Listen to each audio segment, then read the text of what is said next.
آج ہمارا انتہائی اختصار کے ساتھ جو ٹاپک ہے وہ ہے ناظرین موسیٰ علیہ السلام کی ہجرت۔ موسیٰ علیہ السلام بچپن ہی سے فرعون کے محل میں پلے بڑھے اور پلنا بڑھنا یہ سب فرعون کے محل میں ہوا۔ آپ جانتے ہیں، اس سے پہلے ہم بیان کر چکے ہیں کہ فرعون نے خواب دیکھا تھا، تو خوابوں کی تعبیر بیان کرنے والوں نے بتایا کہ آپ کے ملک میں ایک ایسا بچہ پیدا ہوگا جس کی وجہ سے آپ کا یہ تخت، آپ کی بادشاہت تباہ و برباد ہو جائے گی۔ تو اس نے قتل کرنے کا حکم دیا کہ جو بچہ پیدا ہو قتل کر دیا جائے۔ تو موسیٰ علیہ السلام کی والدہ نے آپ کو جو ہے وہ ایک صندوق میں ایک بند کر کے اور دریا میں چھوڑا، اور وہ ایک نہر سے ہوتا ہوا جو فرعون کے محل کے سامنے نہر بہتی تھی وہاں سے گزرنے لگا۔ تو حضرت آسیہ رضی اللہ عنہا جو فرعون کی بیوی تھی لیکن انتہائی نیک پرہیزگار خاتون تھی، اولاد نہیں تھی، تو انہوں نے ان کی مشاورت سے فرعون نے اس صندوق کو کھولا۔ موسیٰ علیہ السلام موجود تھے اور یوں موسیٰ علیہ السلام فرعون کے محل میں پلنے بڑھنے لگے۔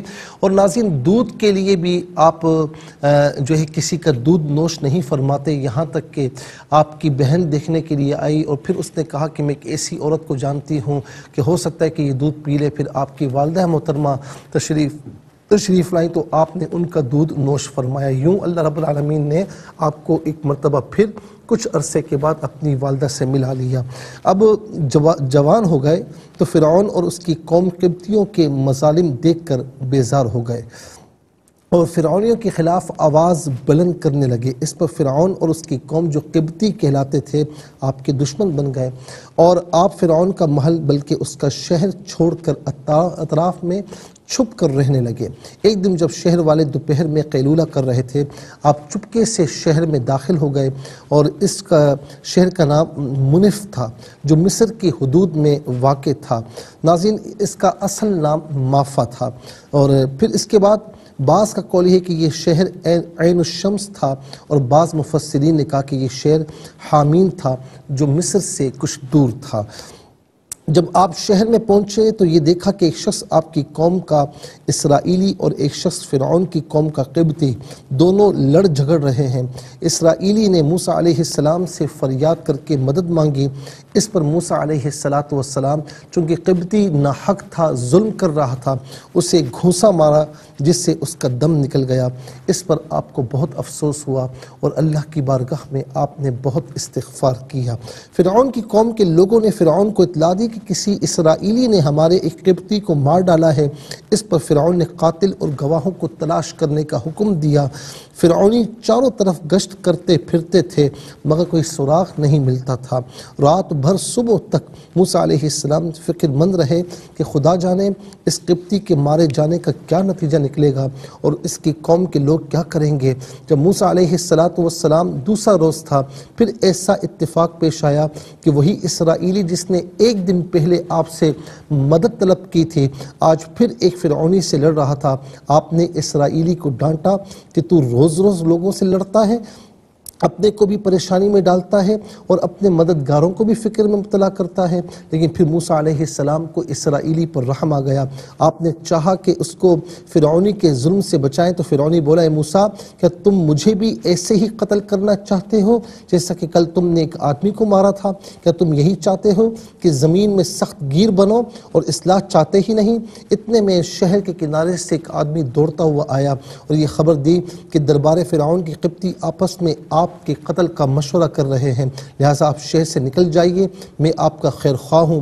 آپ ڈرتے ہوئے شہر سے باہر نکل گئے اور اس انتظار میں رہے کہ دیکھیں اب کیا ہوتا ہے۔ پھر آپ نے یہ دعا مانگی، اے رب مجھے ظالموں سے بچا۔ یہ دعا مانگ کر آپ ہجرت کر کے مدین تشریف لے گئے، شعیب علیہ السلام کے پاس پہنچے، انہوں نے آپ کو پناہ دی اور پھر اپنی صاحبزادی بی بی صفورہ سے آپ کا نکاح بھی کیا۔ ناظرین، وہاں پر گئے، یہ نکاح کیسے ہوا، یہ معاملہ کیسے درپیش ہوا، کتنے عرصے تک آپ نے شعیب علیہ السلام کی خدمت، کتنے سال خدمت میں لگائے۔ ناظرین، یہ ایک دلچسپ واقعہ ہے، لیکن یہ واقعہ یہاں پر ناظرین ختم ہوتا ہے۔ جس شخص نے شہر کے کنارے سے دوڑتے ہوئے آ کر موسیٰ علیہ السلام کو آپ کے قتل کا منصوبہ تیار ہونے کی خبر دی تھی، ہجرت کا مشورہ دیا، وہ فرعون کے چچا کا لڑکا تھا جس کا نام حزقیل تھا یا شمعون تھا یا سمعان تھا۔ یہ خاندان فرعون میں سے موسیٰ علیہ السلام پر ایمان لا چکا تھا۔ ناظرین و سامعین، اس واقعے سے جو علماء حق ہیں انہیں ایک نصیحت حاصل کرنی چاہیے کہ موسیٰ علیہ السلام اور دوسرے انبیاء کرام علیہ السلام کو کیسے کیسے حادثات سے دوچار ہونا پڑا، مگر صبر و استقامت کا دامن ان حضرات کے ہاتھوں سے چھوٹا نہیں، یہاں تک کہ نصرت خداوندی نے ان حضرات کی ایسی دستگیری فرمائی کہ یہ حضرات کامیاب ہو کر رہے اور ان کے دشمنوں کو ہزیمت اور ہلاکت نصیب ہوئی۔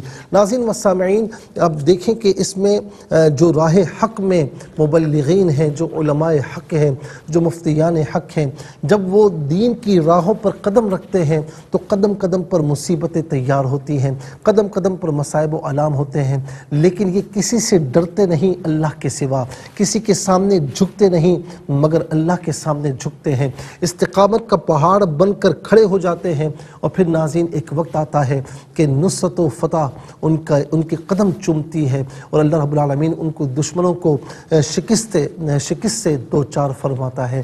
یہ ایک بہت بڑا واقعہ بھی ہے اور ہمارے لیے عبرت آموز بھی ہے کہ ہم چاہے ناظرین دنیاوی معاملات میں کتنی تکلیفیں آتی ہیں برداشت کر لیتے ہیں، لیکن دینی معاملات میں ذرا سی تکلیف آئے تو فوراً ناظرین ہم شکوہ شکایت شروع کر دیتے ہیں۔